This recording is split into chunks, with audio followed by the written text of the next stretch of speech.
this is coming along nicely. Got a couple of more layers and a bit of strengthening up on the joins there, but it's already quite strong. It fits really nicely. So my attention started. I tried to get some foam today, but no such luck. It didn't open on Monday. So I've just put a bit of masking tape just across here, just to kind of to get a view, because the tank is quite a swoopy sort of curvy look to it, and so I don't want anything too sharp and angry on the back. Although I have got underneath the tank these engine cowlings which are quite angular. But yeah, so just looking to sort of, I don't want the back massively high.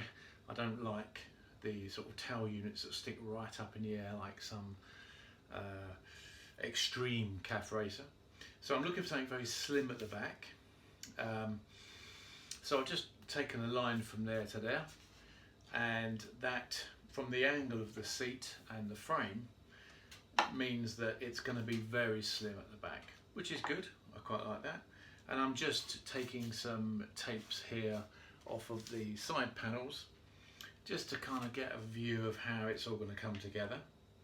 And I think the seat obviously will occupy, it's going to have an upslope, because I don't want the tank, I don't want to remodel the tank, and I want to put the original seat back on.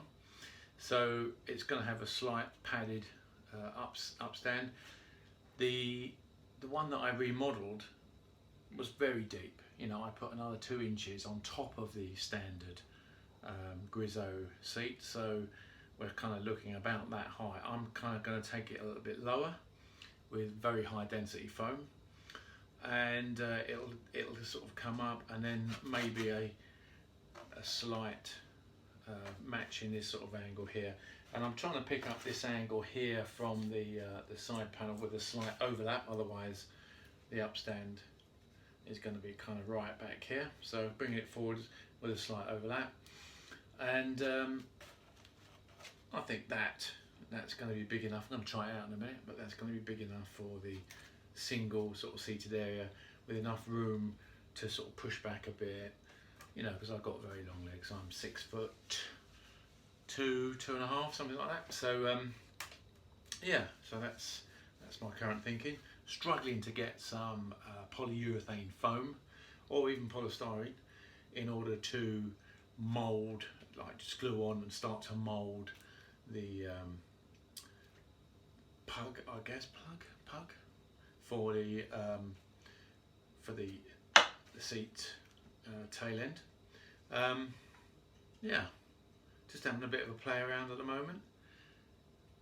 It's one of the most interesting but challenging as well, because I've got to put a new brake light in there somehow as well, and I've kind of, there's lots of different things that I kind of find really interesting, but I don't want to spend 6 months making a brake light at the end of the day that looks really tacky. So sometimes less is more.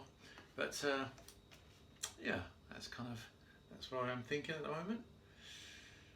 Yeah, I'm going to do some more fiberglassing later on today, and I can't really do too much until I get the polyurethane foam or polystyrene. What I really want is a local builder's skip where he's chucking out all of his Celotex or wall insulation, and just want to nick a chunk off the end of a bit of scrap. But yeah, not much going on around here at the moment. So I've taken a line here from the top of the tank to the furthest part on the tail part, and I want to keep it as low profile as possible. Obviously the seat's going to come up at the front, it's going to be a lot lower, as I said, so we're talking sort of down like that, and it will come up a little bit at the back, so I'm having a very low riser on the tail, and a very small, very quite discreet sort of tailpiece. I'm not sure what I'm going to do about the light at the moment, but as you can see, it slightly rises a little bit, but I'm just trying to keep the perspective and the balance right. And this angle here is set at that angle to match the angle on the side panels, which matches the angle on the foot peg hangers. So it's just about keeping the lines nice and straight and not too hickledy-pickledy, so that it just kind of looks right. So that's kind of where I'm going at the moment. I'm going to make a fiberglass angle there and put that in place, and then I can start to mould the back. That said, having real problems getting some polyurethane foam or even polystyrene. Everyone wants to sell you a 8 foot by 4 foot sheet for about 30 quid, and yeah, I don't want to be about 6 inches square, but there we are. I'll get around that somehow, but that's kind of where I'm thinking at the moment. So I keep telling myself, don't rush it. Enjoy it, it's good fun. That said, I've never done anything like this before, so and I don't like doing things twice, but I will do if it looks crap. We shall see.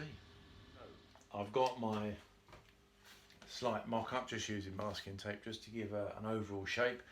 The return here for the seat is all nice and fixed in, so the angle's right and it fits in line with the ongoing sort of line of the side panel. And I'm in my kind of design.